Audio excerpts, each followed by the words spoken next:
Right. Hi, everyone. Okay, Hi, so Rashmi. Hello. yes, right. So I had done a session on how we can start with automation testing. I hope many of you would have joined that, right? So this is like a follow-up session where we are going to learn a little more things in detail, right?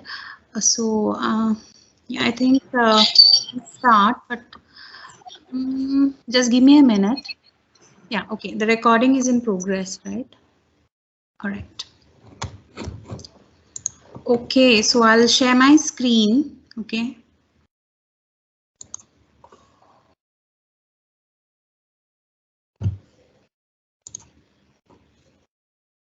Please let me know if you guys are able to see the screen. Oh, yes, it's clear. Yes. Yeah.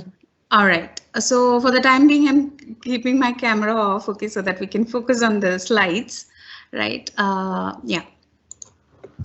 Okay, so today the topic that we're going to discuss is called locator techniques, okay?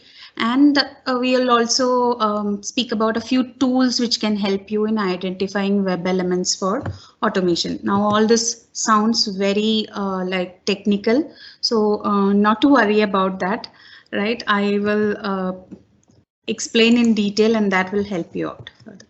Okay, so what are we going to discuss today, right? Why and how do we identify web elements? First of all, I'll also give a brief of what is a web element, okay, before we proceed to that. And then we'll discuss about what are locators and then a very important topic called XPath. And then we'll focus mostly on XPath today. Okay, so types of XPath, what are different XPath functions that we can use, what are XPath access, and then some tools that can help you in finding XPath. Okay, so this is going to be our agenda for today, right? So I'll start. Okay, so before we proceed, in the last session, we had discussed like we use a library called Selenium, right? A tool, or you can say it's a Java library which helps us in working on web applications, right? Okay, so we had discussed on how Selenium uses a particular web driver object, okay, to identify the uh, objects on a web page. Okay, so what do we use Selenium for? We had talked about it in the last session. That is, Selenium is mostly used to automate anything which is related to a web app, like which can be opened in the browsers, right? It can be Chrome browser, it can be Firefox browser, or it can be Edge browser.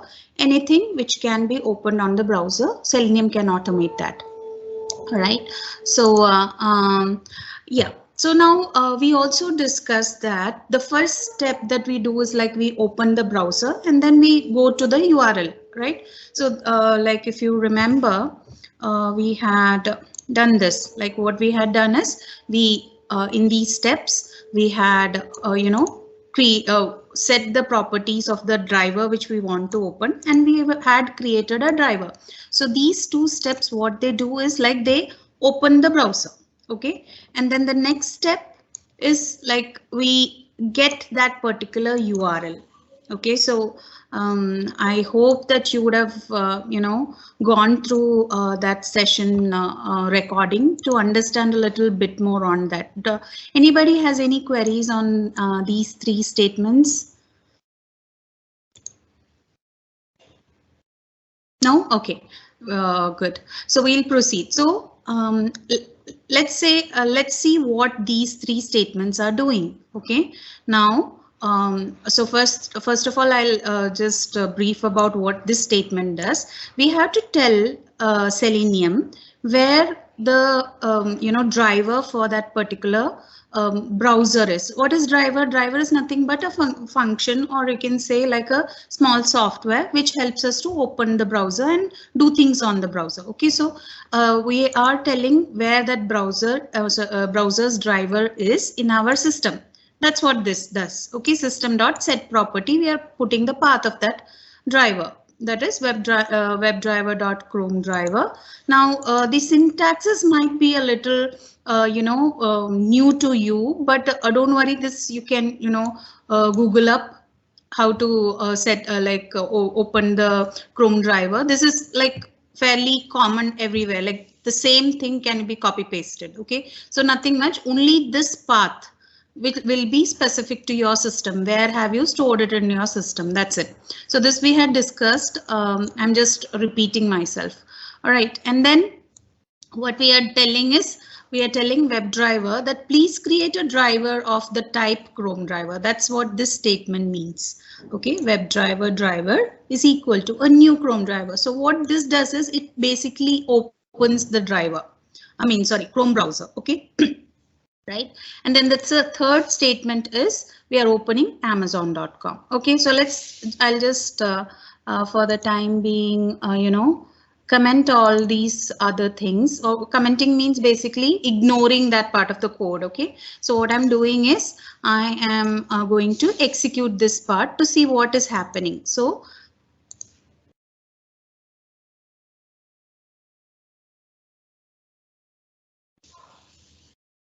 all right, so the Amazon web page has opened. All right, now tell me, what do we need to do next? So let's say I want to search for a particular item. So what do we do on this web page? Anyone? Please make it interactive so anybody can answer. Or do I have to call out names? What do we do next? Like I want to make a search. Okay, let's say I want to search for the latest TVs. Hello? Okay, give me a minute here.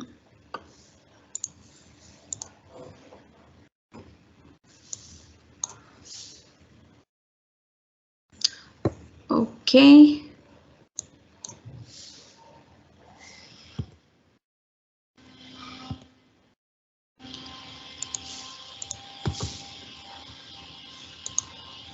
So what we need to do next is identify that search box, right? I hope I'm audible to everybody. Please respond. Yeah, yes. Yeah. Okay. So because I'm not seeing the other screen, so I don't know whether I'm audible. So I'm just telling. OK, right. So what we are doing is I want to find this particular box. Right, like I opened the browser and I opened this URL. Now next I want to go ahead and find this particular box and type something in it. That's what we do manually, right? So if I'm asking you to search for TV, what do? You will find a particular element, right? So these things on the particular web page, they are called Webelements. All right, I hope I'm clear. So everything on a web page is a web element, like it can be. Now, can you, give me some examples of what types of web element can you see?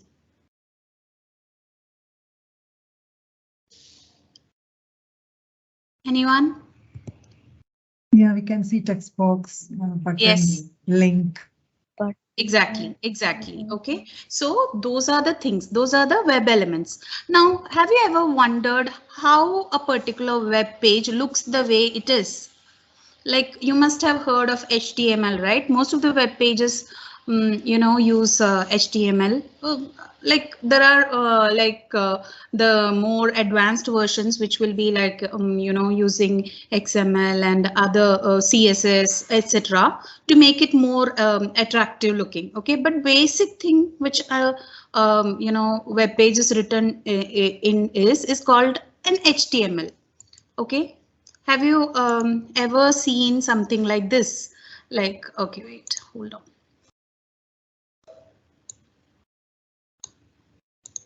Wait a minute. OK, so let me just open. All right, so let's see. Let's go to the Google page itself. OK, now if I want to see how the page is written, this is how it is. You can just right click and look at the page source. OK, so you see there is some kind of an XML or again, HTML is also a type of XML document. Okay, what is HTML? I hope everybody knows hypertext, markup language. That's a type of language in which we create web pages. Similarly, its higher end version is called XML or extensible markup language. Okay, now that is what these pages are written in. So coming to this, let's say I want to go to this particular search box. Okay, so what I can do is I want to identify what is the, like, how do I identify this web element? I can't just tell WebDriver click on this without telling it. Right, so let's say in a classroom, okay, a new teacher has come and the teacher wants to identify a particular student, okay, and everybody sitting in rows and columns, right? So you will say like, okay, third row, left side, first person, like that, right? You are identifying a person, you don't know the names. So what the teacher does is usually, call out by that. Right, now another way of it would be, you can say, so that is like basically you are locating a person based on the location where they are sitting, right? So similarly, every element on a web page has a particular location based on the way it is the document is written. Okay, so based on the how the page is there, it has certain like locations, or that is what is a locator. Okay, so locator is basically a way to identify a web element on a web app. Am I clear? Yes. Yeah. Yes. Okay. Yeah. So let's move on. So okay, wait, give me a minute.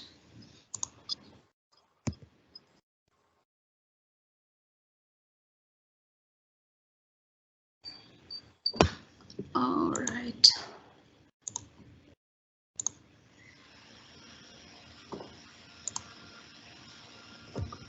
Okay. All right. So why do we need to identify these web elements? Only by locating a web element using WebDriver can we perform an action on it. So the first thing that we need to do is identify that web element. And how do we identify? Using locators. Okay, now for locators, there are different types of locators which Selenium supports, but we will be discussing only on the main ones which we can use. Okay, so going back here, let me take an example. Okay, I'll go with Amazon. All right. So I want to locate this particular element. Okay, now you see there is some kind of code written. So there's the option to do it is like you just right click and then use this thing called inspect. Okay, so that will give you how this element is written. Okay, on the page source, like how is the HTML for that.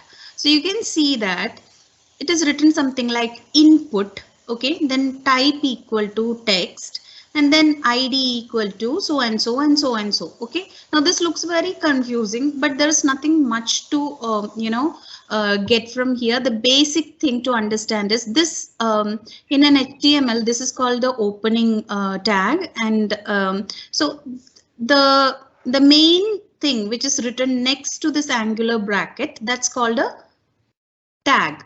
Okay, so the different tags would be usually in an HTML page. Let's go to the top. Okay, let's see what. So there is something called HTML. This is like the main thing. Okay, so it tells the user that this is an HTML page, and then there will be something called header. There will be something called body. Okay, we are not going to learn all this, right? We are only concerned about that particular web elements. HTML. All right. So what is the one that again? How do I'll once more show you how to navigate to that thing. Okay. So what you do is like you right click and you inspect. Okay. So that opens up this window which helps us in identifying the particular element. Okay, now here if you see there's a small arrow, this helps us to particularly highlight a particular, let's say I want to go to a particular, yeah, this search button. All right, so then I can highlight that. So anything which I want to highlight, I use this arrow. Okay, so let me go back to the search box and it got highlighted. All right, so can anybody tell me what is the tag name of this search box here?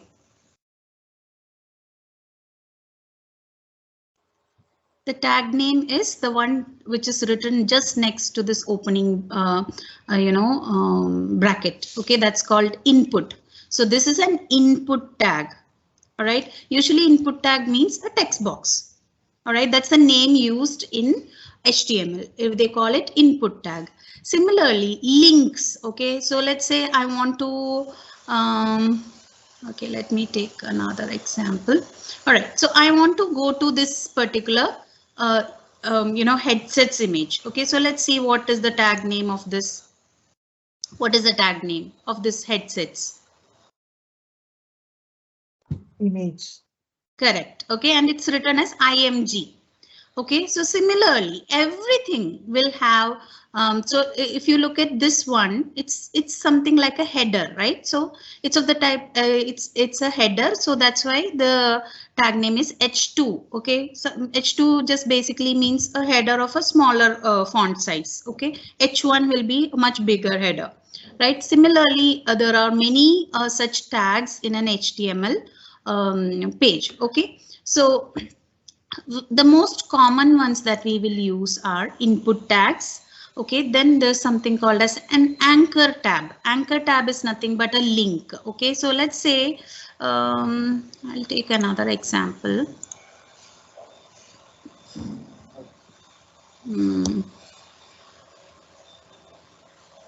Okay.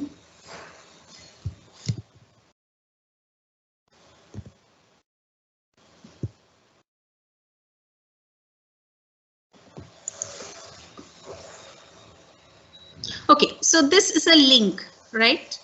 On this page, it's a link. Let's see what is the tag name for that.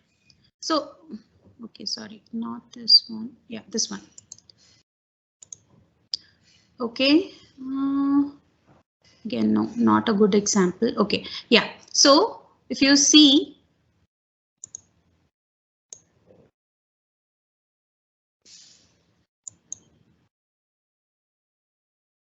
okay, let's take this one. Yeah. Okay, so I want to go to the practice form, so I need to click on this. Okay, so can anybody see or tell me what is the tag name for this practice form? It's A. All right, if you see, yeah, it's an anchor tag. Very good. Yeah, so it's an anchor tag. Anchor tag basically means a link. Okay, so this is how the web elements are classified. Like they will have a specific, a tag name. Okay, so based on the tag name, you can identify what kind of a web element it is. Some other examples are like buttons. Okay, so they might have a tag name called button, or in some rare cases, it will be something like select. Okay, there will be drop downs. So everything has a different tag name. All right. Clear, no? So basically in an HTML page, the elements are identified using their tag name. Now, if I say, I want to find a link and I'll just use A. Okay, but that would give me all the, links on that particular page. So how do I tell WebDriver that you have to click on a particular thing? Okay, particular link. How do I do that? So for that is where we use these other things called attributes. Okay, so inside a tag, the first thing is the tag name. All right, and then comes the attribute. So these other things which are written here, they are called attributes, and whatever is written after the attribute, like after equal to, and then there is a value given to it. Okay, so this is how a particular element is coded, or the HTML web page developer creates things in this way. Okay, so there will be, now it doesn't mean that every every web element doesn't have the same attributes. It differs. All right, basically it can be certain things like id, class, href. So href is nothing but the reference url for a anchor tab. You will not see an href for a label. Okay, you will only see an href for an anchor tab. So there are certain things called attributes. So is everybody clear with what a tag and an attribute is and what is its value? Yes. Okay, so now I can tell my WebDriver, please find a anchor tag which has something called a class. Okay, a class attribute which has the value L. That's what it has to find. Okay, so that would not be there in, that would not be the case for everything. So let's see what is it for alerts. Okay, sorry. I wanted to do it. Okay, so let's take this one. Now here, if you see, all right, so again, some of them will have, okay, let's take this. So some of them, again, this one also has class is equal to L. So now class is not a unique attribute. Okay, it can be common for many things of the same type. So here, all these might be in the same class. Now our main thing when we are trying to identify a web element is to find one of the unique attributes which we can use. All right, so it can be href, which will be usually a unique thing for an anchor tag. All right, let's go to something like a button. I'll try this one. All right, so if you see here,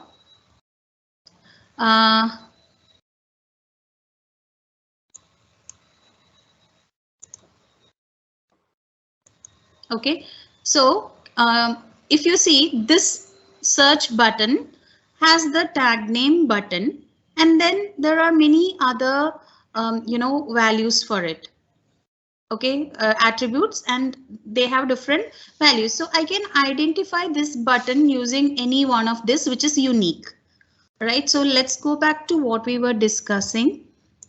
So I was telling you that locators are like the HTML tag and then attribute, and we will discuss on how it can be used in Selenium. Okay, so what are the things that Selenium supports?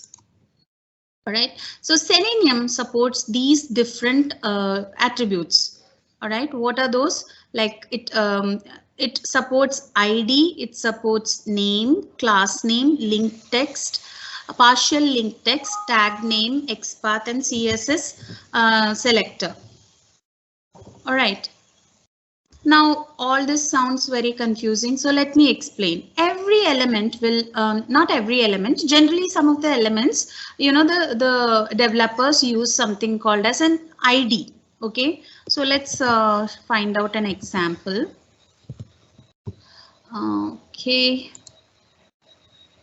I'll go to this. Okay, yeah, now I want to go to this particular search box. So I'm trying to see if this one has an ID. Okay.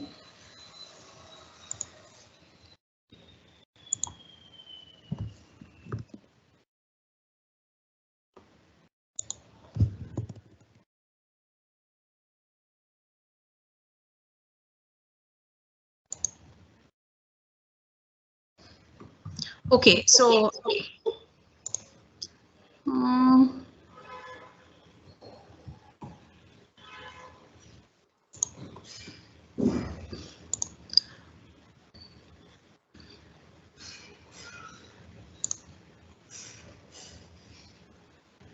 okay, wait, hold on.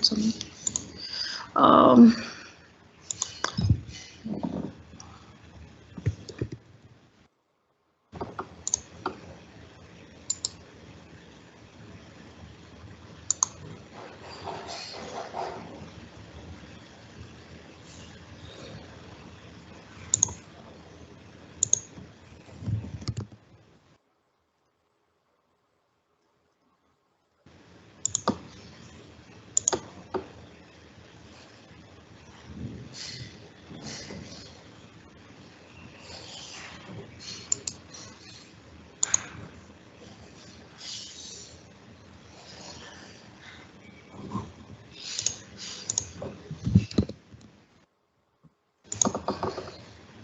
All right, so I'll take this Amazon search box as an example. If you can see, it has a attribute called ID. So I can use my Selenium WebDriver to use this ID for the selection of this particular web element. Okay, so let's try that out. So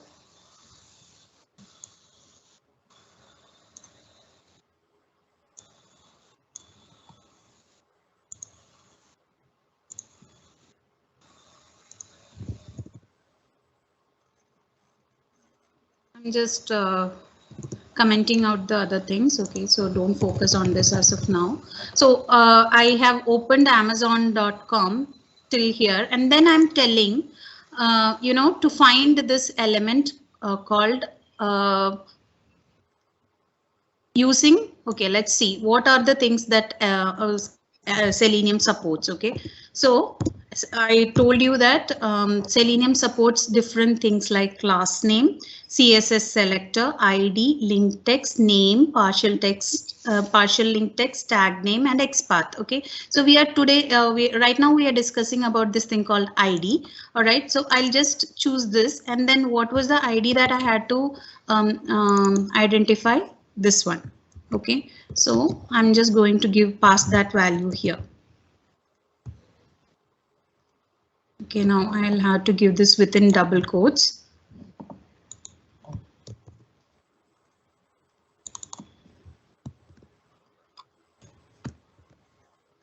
All right, so after it identifies, now, if I just run this now, we'll not be able to see if it actually identified that and did something. So I'm just adding one more line where it is, typing the word TV into that. Okay, so I'm just using, don't bother much about this right now. Okay, basically I'm just using a functionality of Selenium called send keys, which helps me to first find this search box, and if it is found it, I'm going to send some values into it. Now if I just stop here, what will happen? We won't be able to recognize whether it got identified or anything. Okay, only if it identifies, it can type this in. So we can visibly see that it is doing that, right? So let me just run this. Okay, so the browser is opening, it is navigating to amazon.com, and you can see it typed the value TV. Okay, all right. Okay, could you just give me 1 minute here? I have somebody at the door.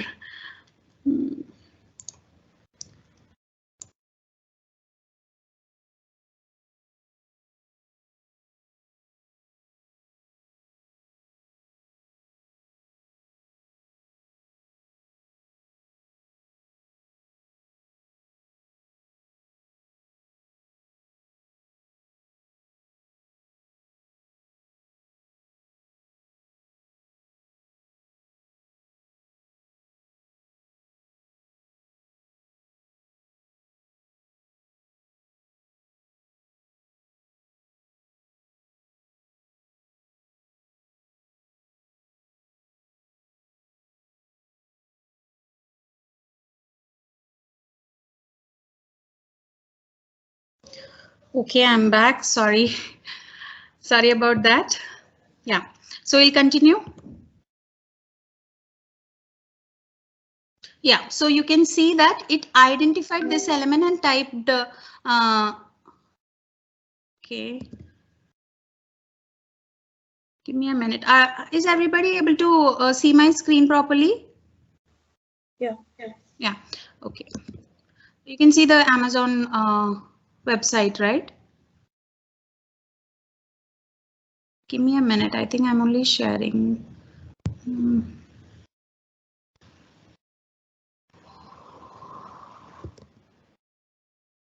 Okay, so was everybody able to view the code that I ran? Hello? Yeah. Yeah, so were you able to see like what I was explaining, like how about the Chrome driver and how we are using the by.id? You were right. Okay. All right. So I'm going ahead. So what we were discussing is like I can use in Selenium all these options called class name, CSS selector, ID, link text, name, partial text, tag name, etc. And here I'm choosing ID. I have to pass this value for that particular search box in Amazon. Okay, so I'm giving the name of whatever the ID is. All right.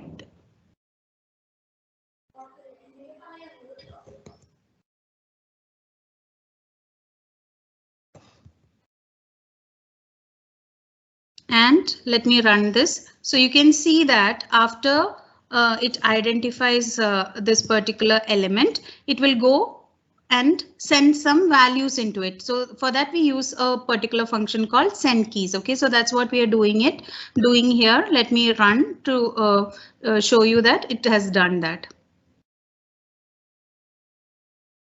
So it has opened. Now it's identifying it, and that's how it could type into it. If it didn't identify, it will not work. Okay, so here ID was one of the attributes which we could use. Similarly, there is something called class, right? Similarly, an element can have another attribute called class. So we can use, even the class by giving class name. By dot class name can be used. Okay, now similarly we have other options. What are the other options? For a link, for if it is like an anchor tag, we can use something called link text. Okay, so the value whatever is there in the href, that can be given as the input here. Okay, and it would work. Similarly, we have something like name. Okay, so let me give you, I already have this here. Okay. So I'm trying to find this search box using, instead of ID, I'm going to use another thing called name. Okay, so let's see. How am I saying it will work with that? Let's see. Here I am highlighting this, and if you can see this input as an ID. Apart from that, it also has something called a name. So you have to understand that in locators, ID and name are something which are very unique. Okay, so in most of the cases, no two elements will have same ID or same name. Okay, so that is one of, if there is a web element which has an ID and name, go for it. Like you can use that as the locator. All right, so in order to find, you can just go ahead and use the ID or name. Directly it will search and find that particular element. Okay, but there are some other attributes, like I was showing you class, right? So for example, this class nav fill, okay, this might be there for many different elements which are of the same type. So class is not something that has to be unique in a web page. It can be different. I mean, multiple web elements can share the same class name. So we have to be very careful while we use these other attributes. So what are the unique ones? ID and name mostly. Okay, now let's say it's not a mandatory thing that, you know, every web element they have to add an ID or a name. So it becomes difficult for us if there is no ID or name. In that case, what do we do? So we use other things, like we can use link text. In case of of an anchor tab, we can use a link text. Okay, link text will be a unique thing. Like mostly on a web page, the a particular link will be pointing to a URL, and that URL will be mostly unique. There are chances that like two of the links can be pointing to a different to the same URL, but in that case we'll have to use some other locator, not the link text. Okay, am I clear what I'm explaining? Is it clear?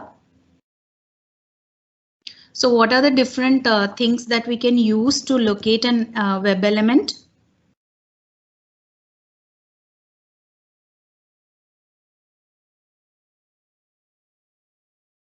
These are the things: ID, name, okay, and then class name. In case if it's very unique, you can use that. Similarly, link text, if it is unique, you can use that.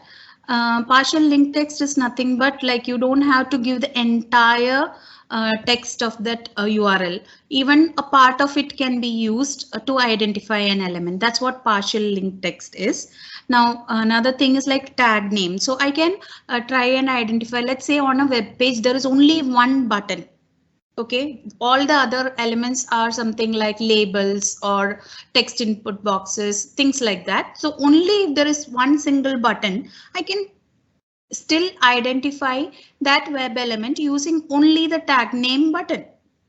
Okay, now this will not work if there are more than one buttons. So tag name is not a very feasible option. All right, it's like only in case of a unique tag which is available on the particular website. All right, on the web page, I mean, yeah. And then there is XPath. So this is what we are going to discuss in detail later. And then we also have something called as CSS selector, okay, which is almost similar to XPath, but it is mostly related to the style rules which are used on the web page. So this one I would suggest you to, go ahead and explore by yourself. Okay, once you understand what XPath is, it's very similar to how we can use CSS selector. It's only the syntax which would be different, but otherwise these two are very, similar to each other. All right. Okay, so let's go ahead and discuss XPath in detail. Now, what is XPath? XPath is nothing but you are telling the driver, or like you use it to understand or locate an element on this XML page or HTML page using a particular path. Okay, so let's take an example. Okay, I'll just close these pages. Okay.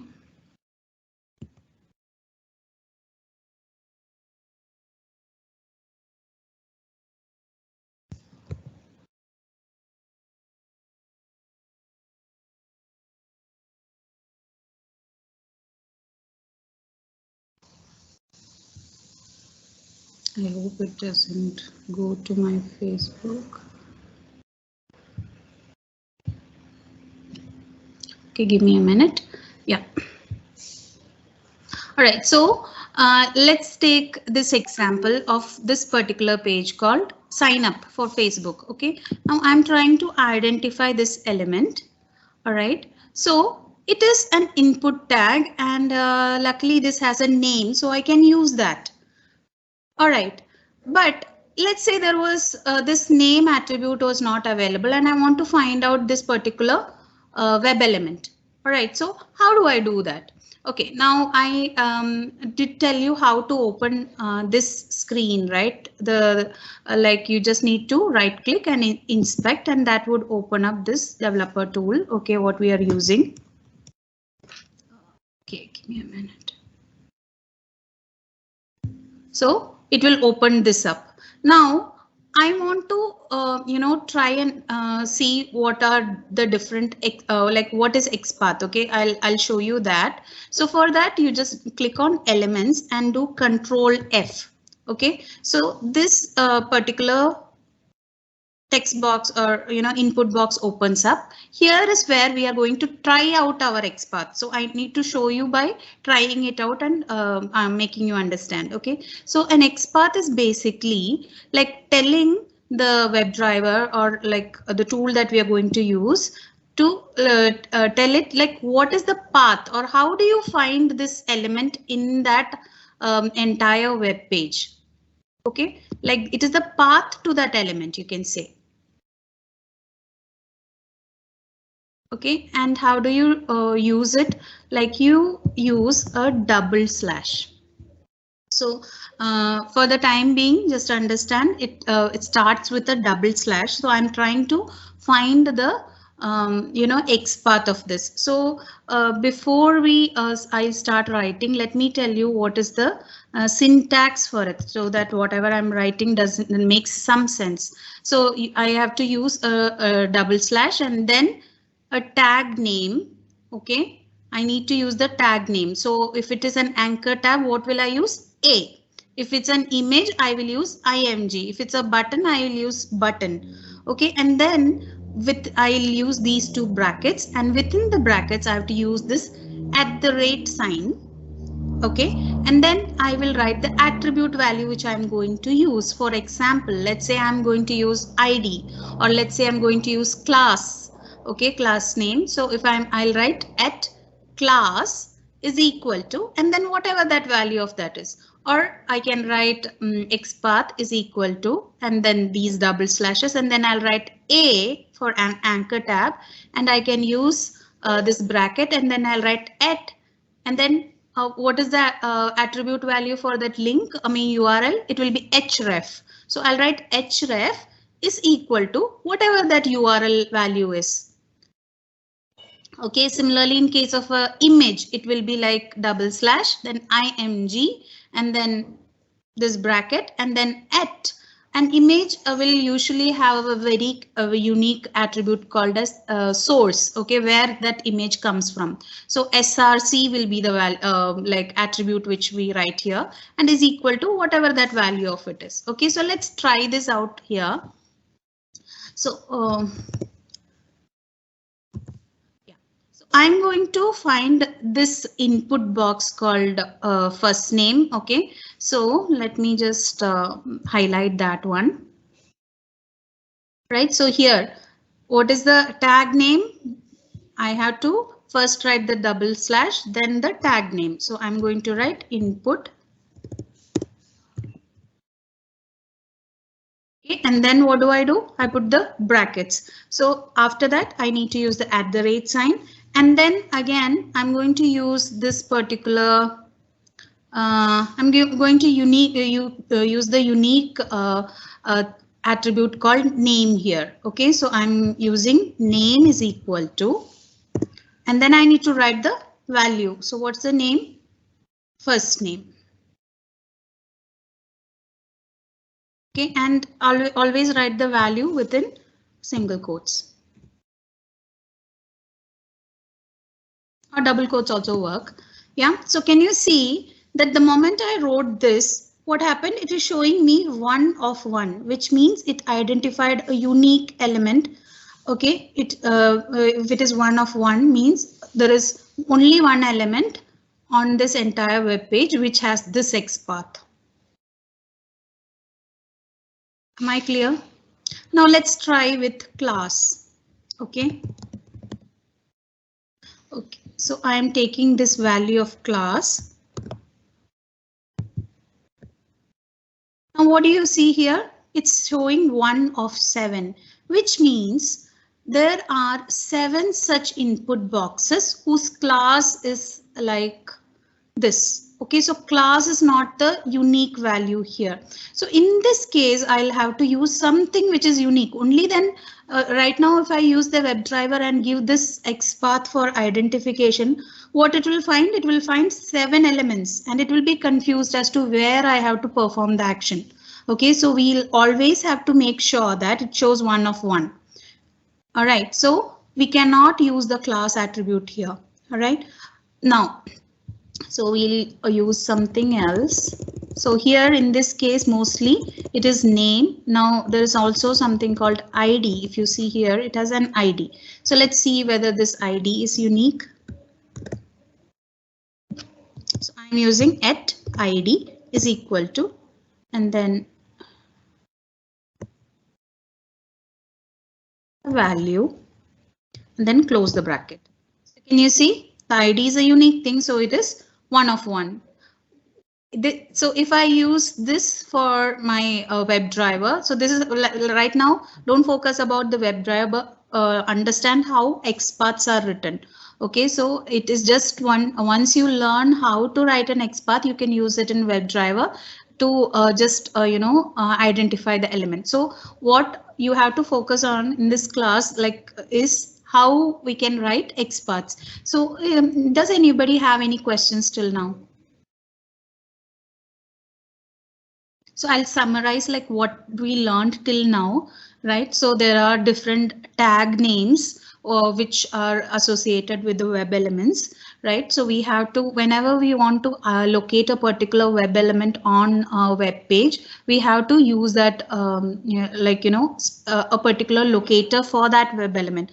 Now these locators can be unique things like ID, name, and class name if it is unique. Other things are like link text, etc. Right? However, if none of this is like you're not able to find anything of an sort of ID or name for a particular element, then what do? You can use something called an XPath. Okay, so XPath is basically the path to that element. You are telling the driver like how you can use this. Now, why am I using a double slash and not a single slash? Right. So let me tell you the significance of these slashes. So if you see, okay, for the time being, just ignore what I'm doing. Okay, I am using some tool to find the path. Okay, why is it not opening this? All right, so here.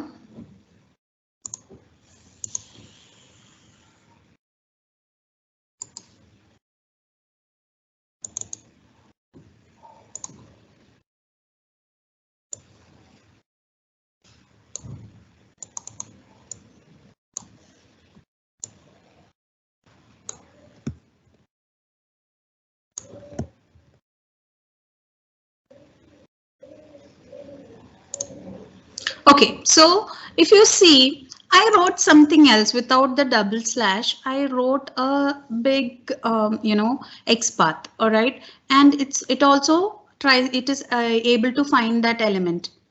1 of 1 it is showing, and it is also highlighting the same web element. All right, now how did I come up with this path is here. If you see, it's not a double slash that I've used a single slash. Okay, now single slash means you start from the root node. Okay, so these are the different nodes again, like the different tags which we use. They are also called nodes in HTML. So this is like the HTML root node. And what are we saying? From the HTML, the first HTML node, go to the body. All right, not into the header, we have to go to the body. In that body, we have to take the fourth div. Okay, div 4 means fourth division. So there are like 4 different. One second. Yeah, so it's like you have to go into the 4th division. Out of that, there is a child, like there are 2 child divisions. So in that we have to further go inside into one of the divisions, the first division, and then first division, and then so it goes, and it basically tells us the entire path of how to go into that. Can you see? It finally told us the whole path. Okay, on that web page, we are starting from the root node and you're going till here. Now this looks very complicated and it's not at all understandable also. So this type of path, this is also an XPath, but this is called as an absolute XPath. Absolute XPath means it starts from the root node. Okay, but we do not prefer using this. We don't use the absolute XPath, not just because it's not readable properly, but another reason is, just let's say if I, later on the developer has made a small change to this page and added just one extra box or something here. What happens? My entire path would change. Like, so let's say I am using I already coded my script and I used this. Okay, but later on, if the if an extra box or an extra label pops up here, this structure would change. Okay, it will not be the same structure, like it will not be within the same div. Let's say they added another division here. Okay, so another div will get added, and the whole path will go incorrect. Okay, so that's why we don't use absolute XPaths. We always go for relative XPaths, and so that's where the double slash comes. You are telling that search in the entire document. When you are telling double slash, it doesn't mean it starts from the root node. It is telling anywhere in the document you can look for it. What do you want to look for? You want to look for this input tag. Okay.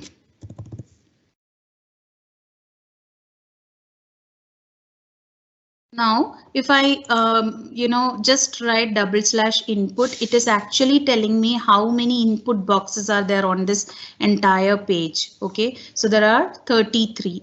Now I want to use a specific one, right? So what was that? I am going to use the at name is equal to, and then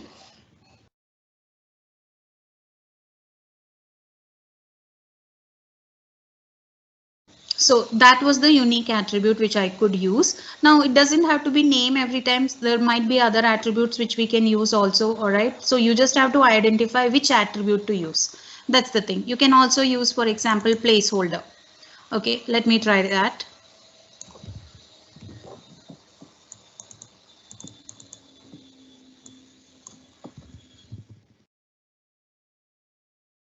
OK, what's the value? This is the value. So I am trying to find out input tag which has this, and that's also 1 of 1. So am I clear about like whatever I explained it so far? Are you able to understand like how do you write an XPath? The syntax is double slash, then the tag name which we want to find out. It can be, again, this is in case of an input box. We can also try this button. I will show you that as well. So in case of a button, it will be button, and then you have to use this bracket and then at the rate to mention that this is an attribute that we are following up with. OK, so the unique attribute that you have identified from this, and then what is the value of that attribute. So that will help us find a particular element on a web page. Am I clear? Anybody, Yes, any doubts? yes. OK, now I showed you this one. So let's also try this one now. OK, so what's this? It's a button.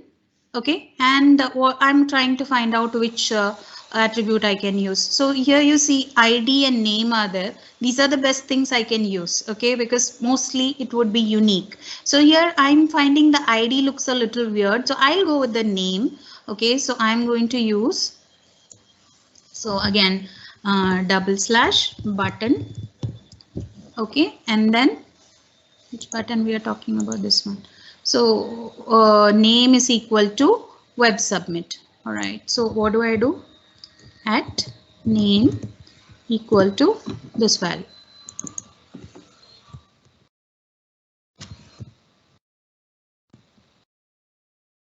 Close the bracket.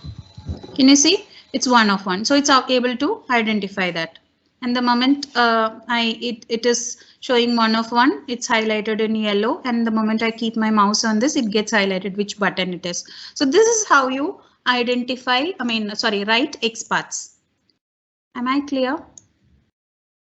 So hope everybody is clear about like the syntax of an XPath. OK, so the XPath starts with this, a double slash, then tag name at attribute equal to value within the brackets. OK, let's move forward. All right. Now, so sometimes what happens is, nowadays the web pages are very dynamic in the sense it is like, we won't have any specific particular, attribute like ID or name, and it comes during the runtime, like when that a particular page gets loaded, that ID gets generated or something like that. All right. So it is not a like value which is available on the static web page. What do I mean by static web page? So let's say here when I'm, right clicking and inspecting whatever the code is written, this is something like static. OK, it is coming as the developer has coded. But when I click on something, a page gets loaded and based on the click that I did. So let's take another example.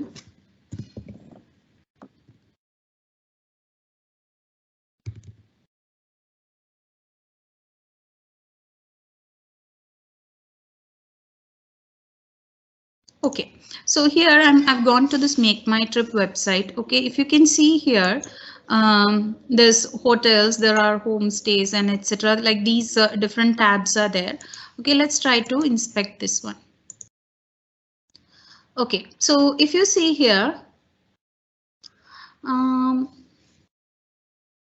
okay, so this one is something called a tag called span. Okay, and it has something called class ch nav text gray dark gray text. Okay, so let's see if I'm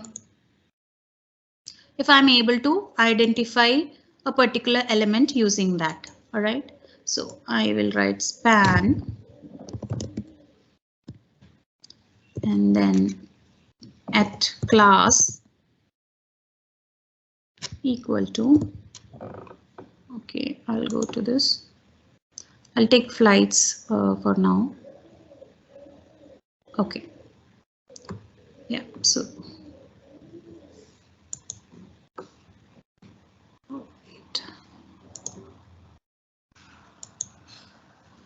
Okay.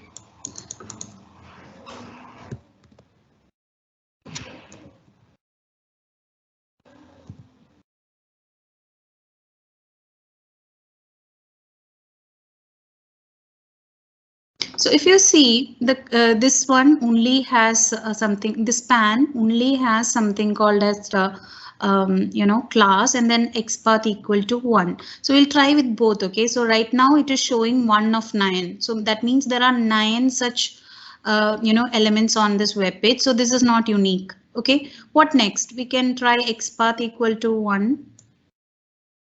So that okay, now xpath is an attribute which is not very common for elements. Okay, I mean this doesn't usually come as an attribute, but I think they have the developer has given it.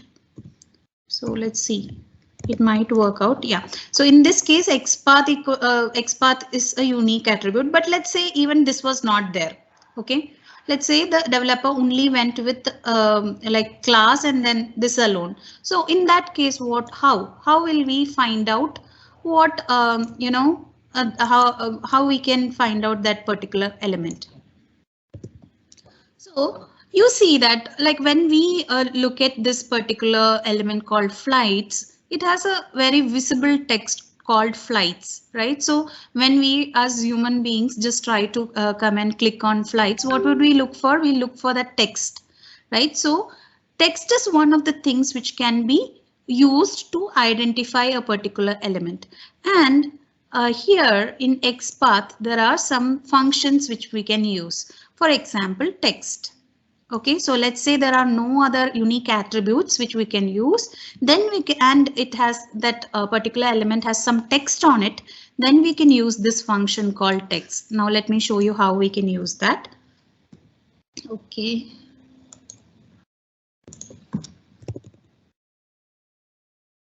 Right, 1 second.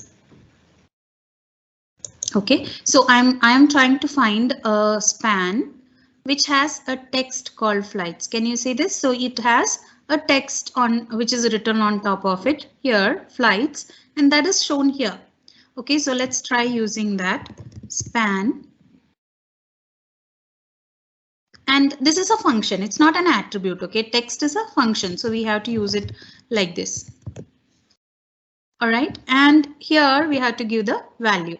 What's the value? Flights.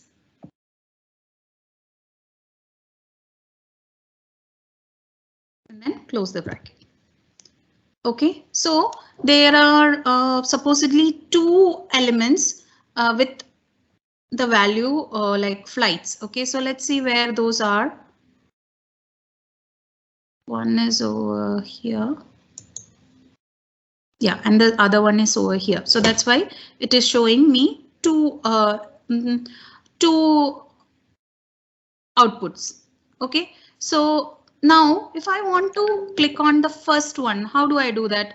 I'll tell you a trick. Okay, now this is not very like we should not ideally use it, but just in case if there is no other way to identify that element, then we can go for something called as an index. Okay, now this, as I said, you have to use this as a last resort, only and only if that particular element cannot be identified in any other way, you can use the index. Okay, so here what would this do is basically it will, I'm sorry, you have to put a bracket here. Okay,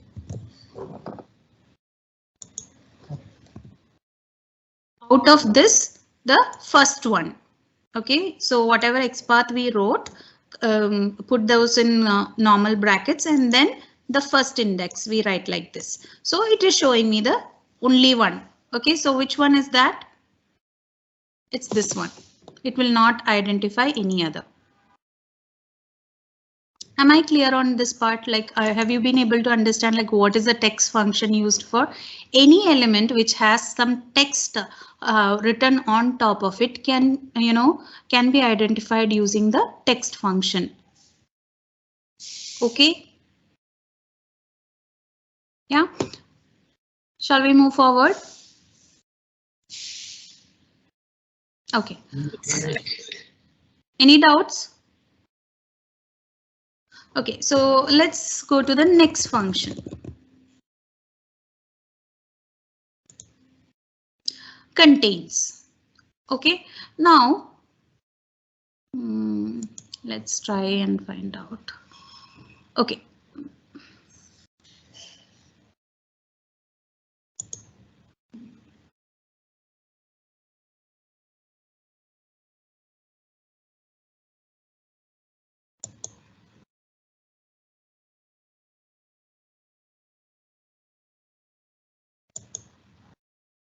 Okay, so here I am trying to click on this hotels option and it is an anchor tag. All right, so it has a class name, something like this, and yeah, luckily it also has an ID, so this should work. But I am trying to show you something. Okay, so let's say this ID is like really long. Okay, what is it? Super offers tab underscore hotels, something like that. Okay, it's a really long ID and I want to write my imagine that this is like even bigger. Okay, like some 50 characters or something like that.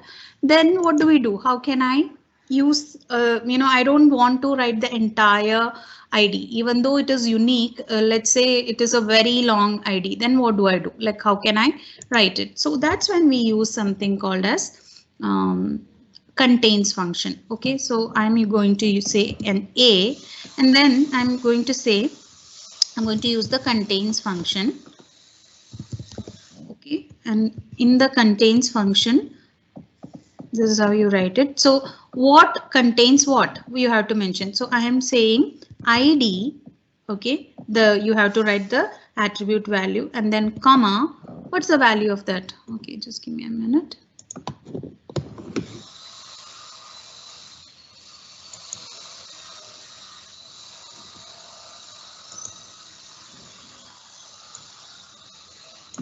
All right, so I am going to just now here you see I can write the entire thing, but that's not what contains does. Contains even helps you to identify a particular value just by giving a partial text. Okay, so I'm going to just write from here tab hotels. I'm not going to write super offers tab hotels. Okay, I'm just going to write it partially and let's see if it works.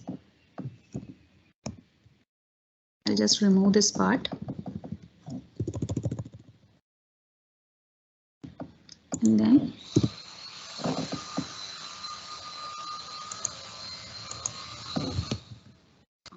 sorry. So what do I have to write? So if you can see, it is clearly going ahead and clicking on that. Did I write the entire ID? No, I did not. I just partially wrote a part of it. It can be the front, I can use the starting part or I can use the ending part. Okay, depends. Now, why I did not use the starting part is because if you see, even the flights has like super offers tab underscore flights. So this part is like unique, not unique. Okay, so that's why I have used the end part, that is tab underscore hotels. Okay, so this is one of the ways of identifying XPaths in which we don't have. Now it doesn't have to be ID, it can be any attribute for that matter. Okay, anything, any attribute, if it is a very long value, and then you can try to identify a small part of it which is unique and put that as the value. Okay, so what is the syntax? You use contains and then the these are all XPath functions, like the earlier one that I spoke about. It's text function. This is contains function. So how you write is like you mention contains, and then within that you have to pass both the things. In case of text, we only had to pass what text, because it is only looking for text. It's not looking for anything else. But here we have to mention like which attribute are you looking for and what is the value in which we are looking for. Okay, so now I'll tell you an interesting thing about contains. Let's say I want to okay, yeah, so let's take the example of this holiday packages. Okay, so I'll try to identify this. Now if you see here,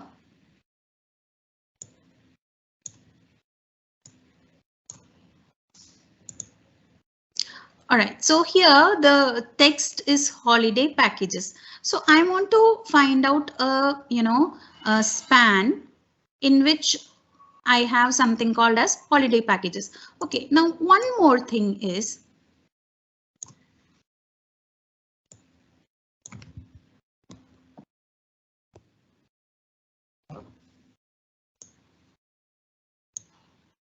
okay, so if I use directly a span, sometimes there will be lot of spans which are like having no unique values. Okay, so in that case, what do? I need to, if you see here, you can write it relative to this. See, just above this is the, like its parent is a anchor tag. So I can write that also. Like I can write an anchor tag and then put one more slash, which tells that an anchor tag which has a span, and in that I'm going to try using contains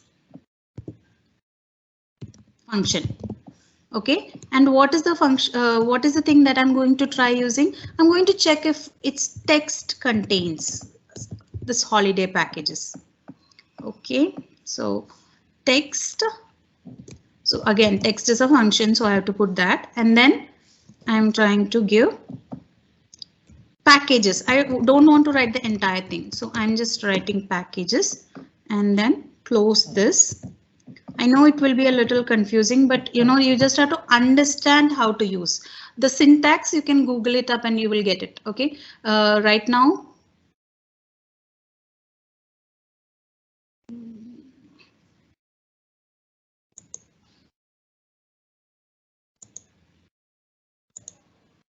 Am I missing something here?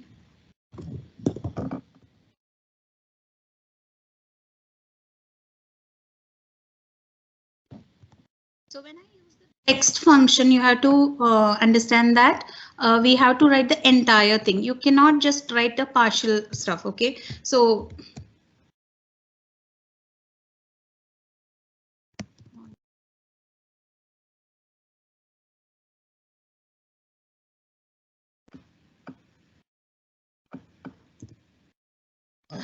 here, if you see, what did I do? I spoke about a particular anchor tag which has a span inside it, which has the text is equal to this. So similarly, I can use the contains function also.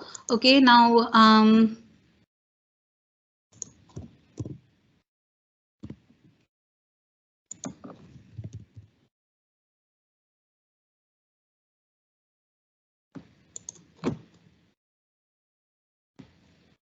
Okay, there's some error, I guess.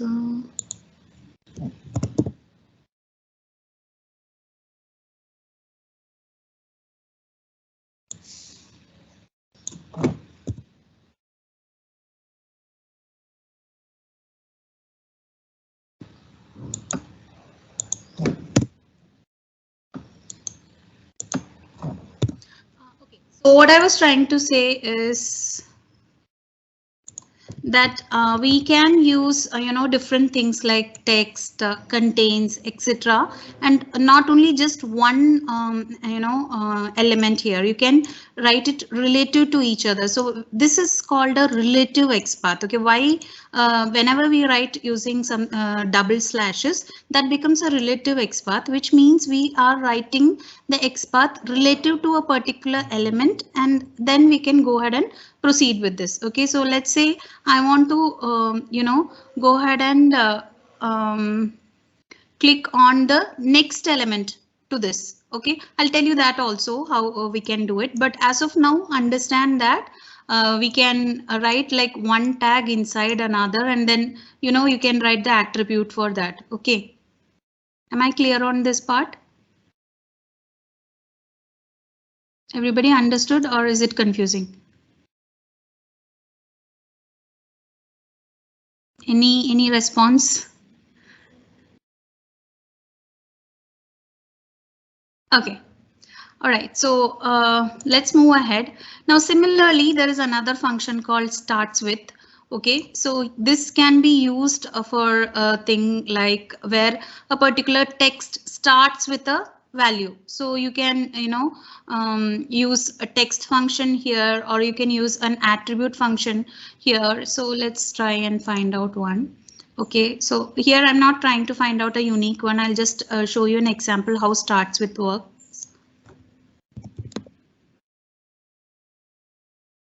Hyphen with, and then this you have to write. So let's say I want to use the class name, class equal to, and then I want to start with all right, I'll take this example. Okay, I'll take this example, the list of things which have menu underscore homestays, menu underscore holidays. So all these are starting with the same thing. So I want to list down all the elements. Let's say I want to list down all the elements which are there in the menu. So how do I do that? I'll write li and then class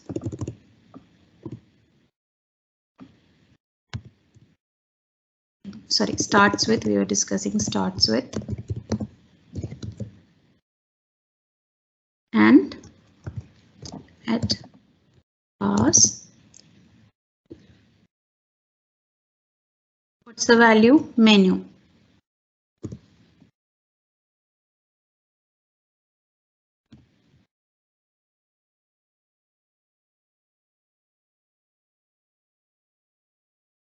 Okay, so you can see that it is listing down 9 elements, which means there are, what I told is like any list which starts with the class menu. So sometimes, we might need these kind of things in Selenium, like where I want to list every item on the, on a particular left pane or on the top, like on all the menu items. I want to find out the list of everything, and then I want to validate like what are the, how many are there, things like that. Some such scenario comes. So in that case, you can use this starts with like where it is starting with this particular value. Okay, so any list which starts with a class which has menu underscore or just menu, that will be listed here. So this is another function which we can use in XPath. Okay, so I know it's a little overload, so let's quickly revise what all we discussed. We discussed that on web pages in Selenium, we can use all these things. Okay, now the main ones that we have to use are ID and name, because those will be mostly unique. Then you can go for linked text, which is a unique attribute for most of the anchor tabs. We can also sometimes use partial linked text, and then the preferable thing is XPath. Okay, XPath is the next preferable thing. Now, CSS selector is also very similar to XPath, but we prefer XPath more because it's faster. When in case of finding an element using an XPath, or if we compare it with a CSS selector, it will take lesser processing time for XPath. That's why that is more like widely used in the industry. Okay. So then we discussed on like what are the two types of XPaths, which is absolute path and relative path. Absolute path is like starting from the root node. You will start like you will start from HTMLs and then a body and so forth. Okay, now this one will be pretty long and it's not a preferable way to use. Okay, it always starts with a single slash, so that means it's starting from the root node, whereas relative path is what we usually use, and it will start with a double slash and then we'll follow it up with the tag name which we are trying to find out, and then at attribute equal to value. That's what we do. And then we learned about, now in only in case if there is no direct tag name, okay, you can use like a sequence or a hierarchy can be used, like you can use double slash one tag name, and then within that if there is another tag which has a unique attribute, we can use that. So you can use a or button, and then that button has a span, something like that. We can use button slash span and it has a unique value. We can attribute and value that can be used to identify that element. All right, so then we learned about the different XPath functions. In case if there are no unique identifiers for a web element like ID or name or even class or any of those, then what do? We can use the text, visible text of that element. So how do we do the like we use double slash, then whatever tag we are looking for, what's the text written on this? So this is the syntax for that. Similarly, we discussed about contains. Okay, contains again, like if we can look for a particular attribute and its value can be passed. Also, sometimes instead of this attribute, we can use the text function here. So contains is something which we can use the text function. Similarly, for starts with also we can use the attribute. Okay, and in case if there is no attribute, we have a text. Even the text function can be used here. So the thing with contains is like it will search in the entire name.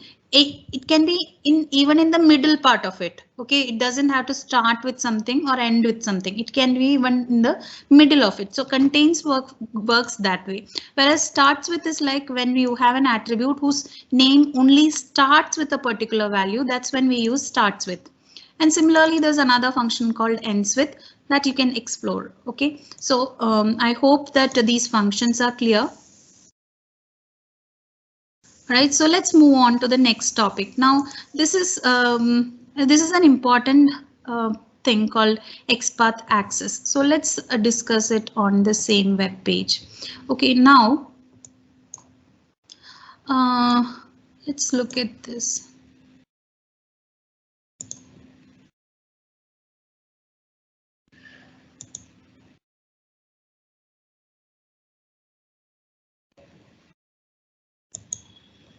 Okay, so I am trying to identify this whole thing. Okay, this a button called hotels, or this element called hotels.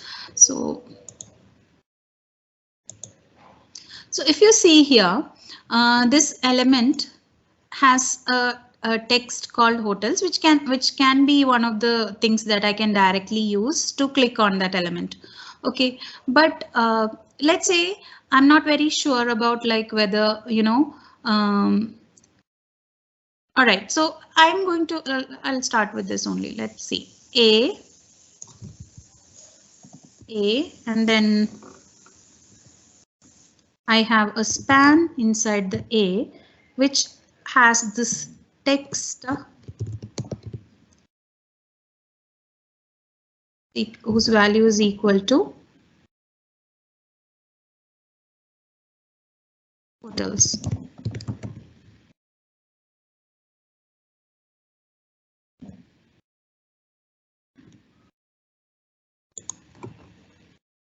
sorry, I have to use this one. Yeah, so if you see, there are two of them. Okay, but I want to use the one which is actually next to homestays. Okay, so in that case, what I do is, like, I will say find the hotels section which is next to homestays. So let us look at this homestays section. Okay, so I'm going to tell the driver that, please find a hotels which is next to homestays. So if you see here,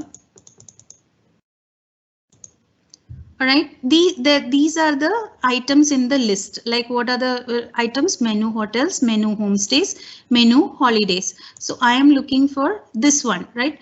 Now, if you see, what is my parent here? It's menu hotels. So I can write it like. Okay, so I am writing a list which has an anchor tab which has a span. Okay, but next I want to so I found out one element called hotel. All right, so I'm doing what I did is, like, I found out that element. Oh, sorry.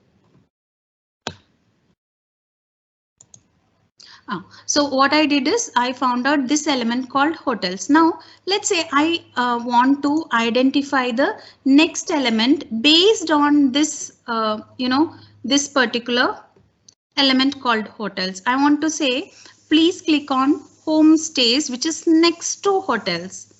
Okay, and let's assume that the homestays doesn't have any unique identifier. So how do I identify homestays using this? That's what I'm going to tell you. Okay, so for that we use something called as access. Access means you are going to identify one element based on its relative position to the previous element. Okay, so let's say I am able to find one particular element which has a unique thing, and I found it out, and this one doesn't have any unique XPath. Let's assume it doesn't have any unique XPath. So the only way I can find out this element is by telling, please click on the element which is next to hotels. Okay, so that way we are writing our we are going to write our XPath relative to something. That's called an access. Now let's try and understand what are the different types of access. Okay, which all types are there. So ancestor. Okay, ancestor is one of the access where in you have let's say an element is there. It doesn't have any unique ID or unique locator. Okay, but one of its child, not an immediate child, let's say like around 4 or 5 steps down. Okay, what is a parent tag and a child tag? I hope you all understand. So it's like you will have, let's go back to this website. So here,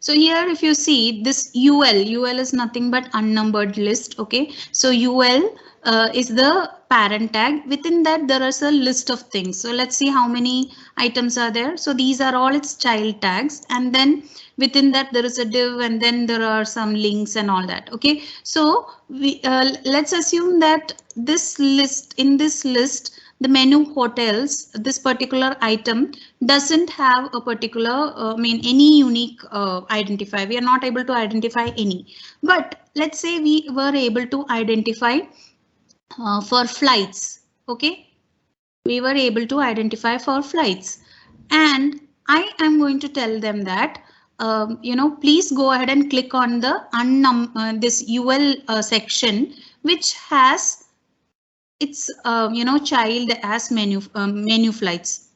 Or let's go further down. Okay, so let's say this is a span. Okay, it is like how many steps down? This is UL. It has a list, and then there is a div, then there is a anchor tab, and then there is a span. So I'm going to say in the, I am able to identify this span. Let's say I'm able to identify the unique identifier for this span, and I want to identify this entire list based on that span.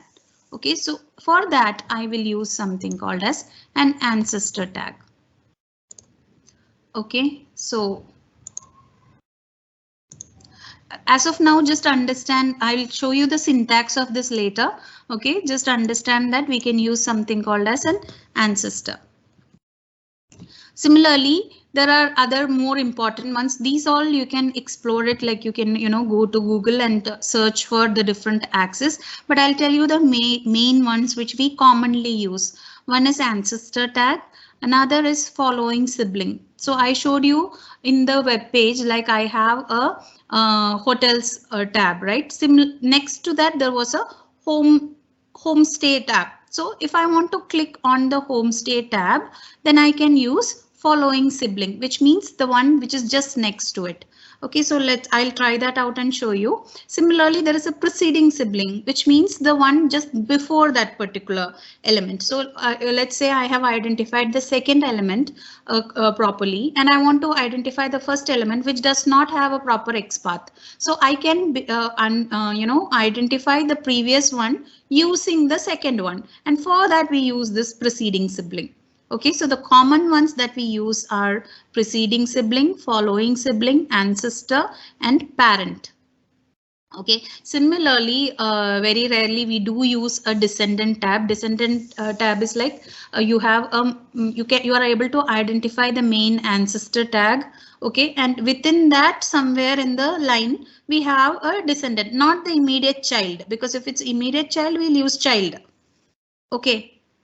We will not use descendant. Only if it is some 2 to 3 steps down in the hierarchy, then we'll use a descendant. Similarly, I want you to explore these other options. Okay, so there are different axes. Now let's see an example of the following sibling which I was talking about, and then we'll wind up. Okay, so here I was able to identify this, right? So next, what do? I want to find the following sibling of that. So I use following sibling, and then we use this like double colon, double colon. Okay, and then which tag do I want? I want another list.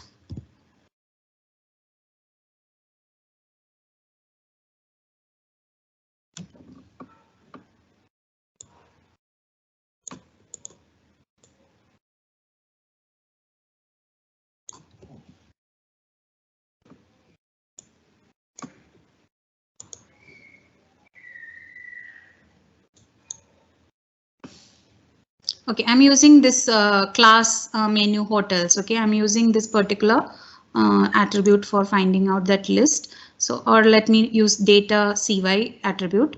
I'll use at data cy and whatever is the value of that. So I am writing menu hotels.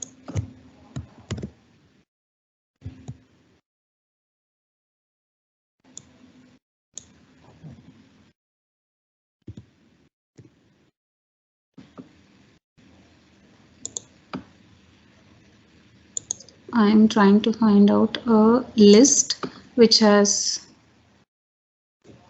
class values.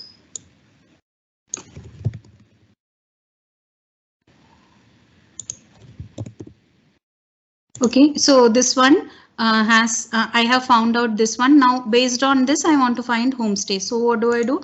I'll write following hyphen sibling, and then okay, and then which tag do I want? I want another list of this. So following sibling is this menu homestays. So I am saying a list. Okay, so can you see what happened? It identified 8 of them. Okay, how many following siblings are there? 8 of them are there in this list. So there are like 8. Now let's say I want only the immediate one. Okay, or I have to specifically tell some common attribute of this which I can ask it to identify. So I'm using, let's say, at data -cy equal to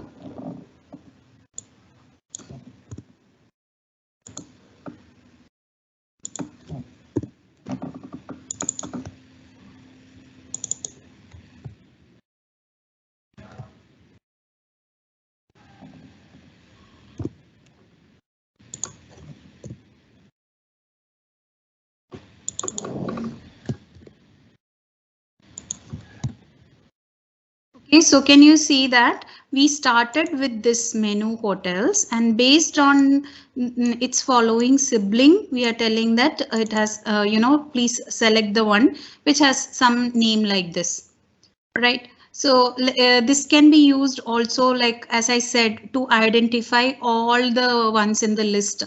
So if I want to find out everything which is in common, like have in a similar hierarchy as this particular thing, then I just have to write following sibling all the list items. So it will give me 8 of them.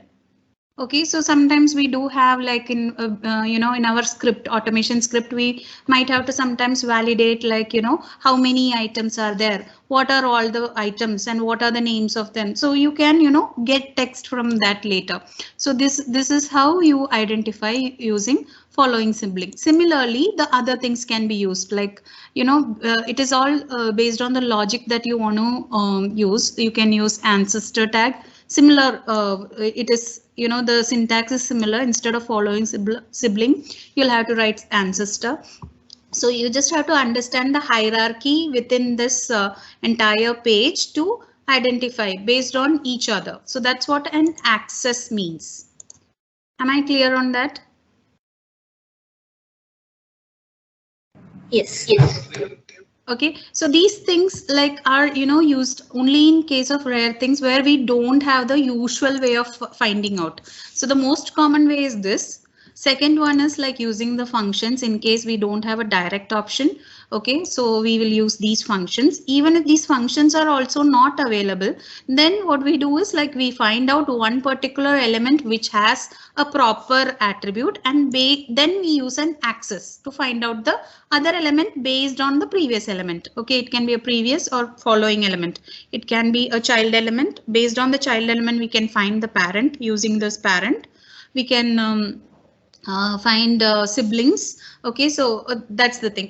Siblings, you may understand that anything which is in the same hierarchy is considered as a sibling. Okay, anything which is like within, like one tag within another one, that will be a parent and child relationship. Ancestor is like it's like parent of parent of parent, something like that, right? So this I want you to explore more.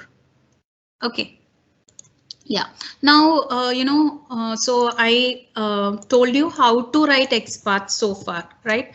But it's not like it's very good. I want you guys to practice, writing XPath. So I'll just quickly tell once more how we go about writing XPaths. You take any web page, you right click on it, go to inspect, and this thing opens up. Click on elements and then do Control F. Okay, so you get this, and then you try practicing your XPaths here. But let's say, you still need some help, okay, to verify whether your XPaths are proper or not. You're not able to get it. Then there are various tools which we can use. So those are these, like you can use CrowPath, Selectors Hub, Firebug, XPath Helper, etc. I'll show you one of them, which is called CrowPath. Okay, CrowPath is nothing but an extension in Chrome. Okay, CrowPath. It's a plugin. Just download it, add it. Okay, and once it gets added, what happens is here. Okay, so I have installed this plugin into my Chrome. Now that's why otherwise you will get an install option here. So once it is installed, whenever we inspect any element, Okay, here after this page is open, you will have things like this, and at the end you will see crow path. Okay, now crow path is a tool, as I said, which helps you. It will give you the X path. So let's try and find out the X path for this. Okay, let's use crow path for this. You see, it is showing me the relative X path. This is like a cheating. Okay, so we can't heavily rely on these tools, but like if you are in a time crunch, or if you want to evaluate yourself whether you're able to use XPaths, right, like you're able to write XPaths properly, you can use this. All right, so here if you see, it gives us a different things like relative XPath, absolute XPath, what is the tag name, etc. Now also I'll show you a simple thing here called CSS selector. So I'm just briefly touching upon it. Okay, so CSS selector is like when you have ID. Okay, we use this notation like hash notation. Okay, so you don't have to write this entire thing. Instead, you can write ID, and then instead of ID, you just use the hash, and then you directly write the value of that, and that's it. That's the CSS selector. Now, why there are many people who do use CSS selector also. Why it is less preferred in the industry is because it usually takes a little more time compared to XPath for identification of the element. Okay, that's all. There is no other drawback. So CSS selector, you will have to explore on by yourself. Okay, so hope that this was useful.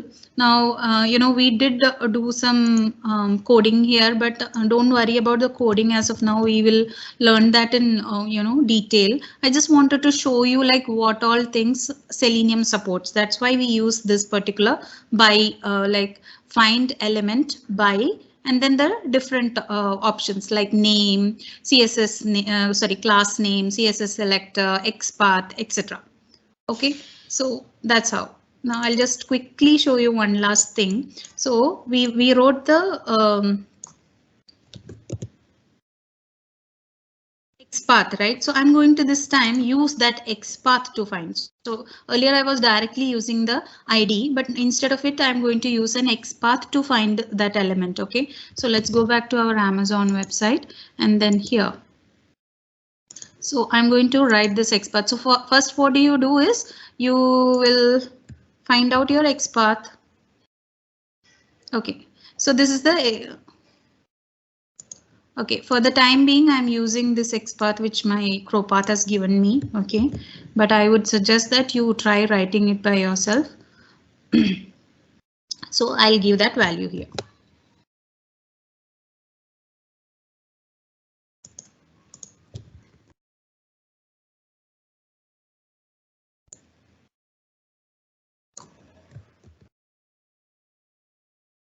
Okay, so what did I do? I told my web element to search using this XPath.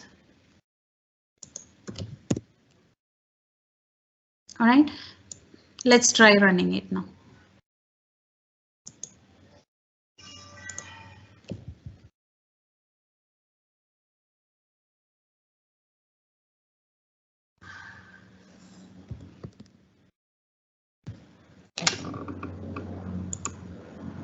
Input at ID is equal to, okay.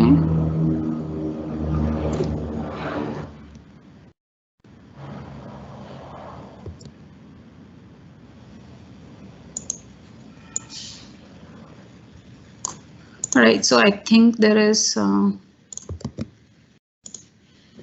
error. Just give me a minute.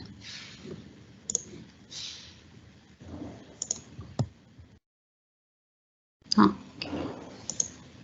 Oh, sorry, I missed the blank here.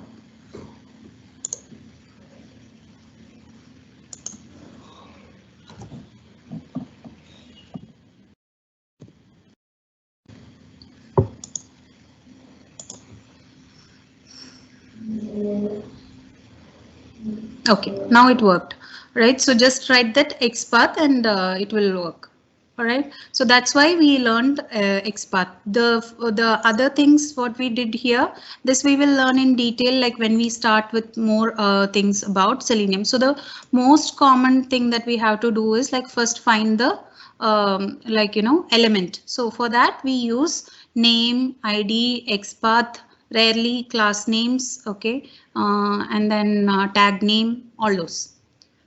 All right, hope everybody is clear about whatever we discussed today.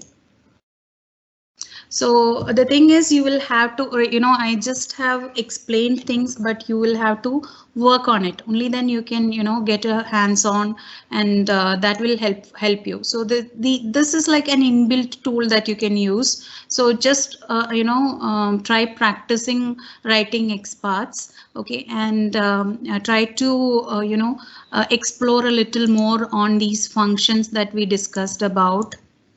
Right, try using text, contains and starts with, and like there will be most of the elements will have a unique ID and name, but just to practice you can use the text, and sometimes you can use contains, and instead of directly writing any other tag, you can use ID tag and then contains this value, so and so, like that. You can practice it to understand these things more. Okay, also apart from that you will have to try identifying. So this is like an assignment, or you can say like a homework. Okay, so you can explore a little more on these access, which we sometimes do use if we are not able to find things. Okay, so like in very complex applications, like if there's an ERP application or something like that, it's sometimes we do have to use these access, like ancestor, descendant, or parent, sibling, following sibling, etc. Right? Yeah. So if you, and then as I told, I have explained about CrowPath. Selectors Hub is another plugin which you can use. There is Firebug, which is usually used for Firefox browser. Okay, and then XPath Helper. Even for Chrome, I think there is a Firebug plugin. You can Google it up. You will get. So these are all the tools. Okay, how to use those tools? You can you will have enough videos on YouTube how we can use those tools. Due to time crunch, I'm not touching upon any of these. I have explained CrowPath, so you can use that as just to double check whether your XPaths are correct or not, or if you are stuck with you are stuck and you are not able to find any XPath. Right? Yeah. So hope that this session was useful. All right, so I only have one thing to say, that is please keep practicing. Anybody has any queries?